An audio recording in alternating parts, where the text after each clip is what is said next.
Thank you, Aizaz Sahab. When I came this morning and met Aizaz Sahab, I said a spontaneous sentence I want to share with you. And I said, Aizaz Sahab, aapne to waqai achhi kitab likh di hai. Because the truth is that the number of books written by Pakistani former diplomats which are worthy of rereading is pretty thin. So, Aizaz Sahab, you are to be congratulated. I would have come anyway if your invitation had come to me out of friendship. But ladies and gentlemen, I'm delighted to be here out of admiration. Because Aizaz Sahab is probably, and I'll name names, the second book I will, after Riaz Muhammad Khan's book on Pakistan and Afghanistan, I think this book is worthy of going into the same shelf in which what I'm grateful for, that he resisted the easy lure of chronology and went into the tough job of analysis. And actually, I can commend it to you. The book actually gets better as it goes on. And I think the chapters 7 and 8, the final two chapters, are the highlights of the book and worthy of rereading. Also, practically Aizaz Sahab has exhausted the ideas, the prescriptions, the lot of proposals for peace, and one would be hard-pressed to find or think of a fresh idea because he has documented it thoroughly. I read it as sort of wearing multiple hats. I read it as I can only say, a former peacenik. That's how I was when I first came into Parliament back in 2008. I thought, in my naivete, that we were the first generation to discover peace and hope for peace, of which I was very speedily disillusioned. But that's that's the sort of the arc of one's thinking. And then, of course, I saw these Pakistan-India relations as a practitioner in government. And two or three conclusions, even especially after Banial al-Marsoos, but essentially beginning with 2016, when India went on its current phase of what someone has written of not war, not peace, of trying to punish Pakistan under the nuclear umbrella. They tried in 2016, then in again 2019, and now 2025. But we are now perilously close to shredding that umbrella. And I think it is something that we should all be alarmed about.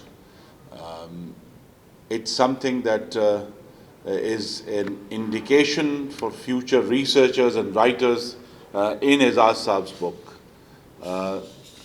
because I am personally very alarmed. The logic of conflict is very near hazard level. And as has been commented, and I will repeat the comment, that the peace between two nuclear neighbors, Pakistan and Afghanistan, is dependent upon some misguided or violent individuals who can decide to act in India, and suddenly at least the larger power India is lobbing nuclear missiles at Pakistan. That's how the logic currently stands. It seems to have receded or faded after Banian al-Marsoos, but that's where things were left off. Particularly because this sense, and I think now the conclusion is very clear, as Asab writes it clearly in the book, is that conventional military conflict will not solve anything in South Asia. It's very clear, Pakistan and India in different times have fallen under this illusion. and now it's very clear. So what we are left with, ladies and gentlemen, is what India feels the last thing that succeeded were its missiles that penetrated Pakistan on May the 10th. And God forbid, if ever there is a conflict, that's where it will begin. It will not begin at a lower level.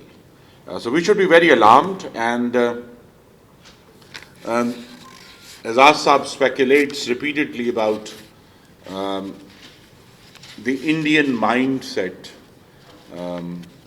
and very eloquently writes about it, and he said so in his remarks also. But the root of India's animosity, I think, has been written about at length. But as we stand in 2025 of India's gambit of what they call Operation Sindoor having failed, is, ladies and gentlemen, that India is a very large country, but it is yet to become a great country. Greatness requires an expansiveness of spirit and generosity that the state of India currently lacks. So what has happened, building upon what Solanki Saab said, India has developed hubris before it could develop the real strength of spirit. And that's what makes it stumble again and again, like in 2019. In 2025, they were very confident that they could resolve this and put Pakistan in its place. Whatever deficiencies had been there in 2019, they thought they had fixed them with their Rafales and S-400s and Israeli drones, and they thought, yes, now we could deliver a blow which will finally make Pakistan go down on its knees. But that didn't happen. But in its, there's a mythological beast called one-eyed Cyclops, which lashes out in anger. In its lashing out of anger, this time, the Indus Waters Treaty has been now put in abeyance, which is another trigger for war. We are actually still in the last few weeks of the monsoon season, which has, I hope, taught lessons to all of us, but also to India, that occasionally they will have to release water even in rivers that they thought they own. But once they have put the treaty in abeyance, there is another additional trigger point, which is that the division of the 6 rivers is now in question. And it will be for future policymakers in Pakistan and India to deal with this very thorny issue. But as we stand today, Pakistan, alhamdulillah, through the strength of the nation and its armed forces, has not been vanquished. That dream of vanquishing Pakistan lies in tatters.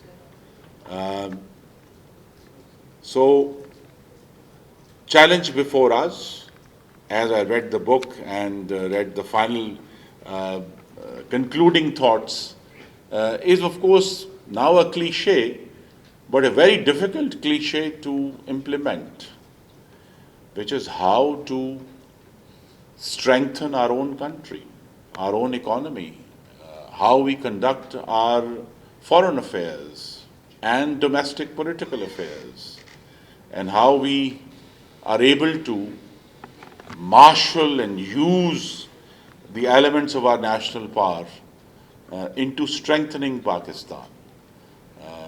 I have not mentioned Kashmir. I think people more qualified than I can speak more deeply on that subject. But the issue is that as we stand today, another conflict is on the cards. This is a difficult thing for me to say, but the logic of conflict says that there is going to be another conflict in a not too distant future. And how to avoid that conflict is our challenge. How to manage and use the changing global geopolitics to our advantage is our challenge. And the challenge is to what Pakistan has claimed and continues to claim, and inshallah will continue to claim, that we seek peace. And how to maintain that peace is going to be difficult. It has been said in a different manner, but I'll say it out openly as I see it. Peace requires more courage than war. And we have had moments when leaders had the courage, but then that courage foundered on the shoals of mistrust and hostility. But still, the requirement of courage from the leaders of Pakistan and India, more from India than Pakistan, is there. And only then, once, this is my formula, as I said, as a practitioner, that courage will be needed before we can even begin. Whatever prescriptions or thoughts or formulas, I think Aizaz Sahab has written them very well in the book, and that's why the book is even more valuable than it initially seems to be, is that all the ideas have been discussed at length. So the only thing that remains, if we are to make progress, is courage by the leadership. Ambassador George Salim struck a poetic note when he quoted the poet Seamus Heaney from his poem The Cure at Troy. But the last two lines of this couplet or verse, I will end there. Heaney says, "So hope for a great sea change. So hope for a great sea change on the far side of revenge." Ladies and gentlemen, this is our challenge for Pakistan and India, to finally, if we have the courage and our leaders have the courage, to walk to the far side of revenge and to give the hundreds and millions of poor on both sides of the border hope for a better life and peaceful coexistence. Thank you very much, Pakistan.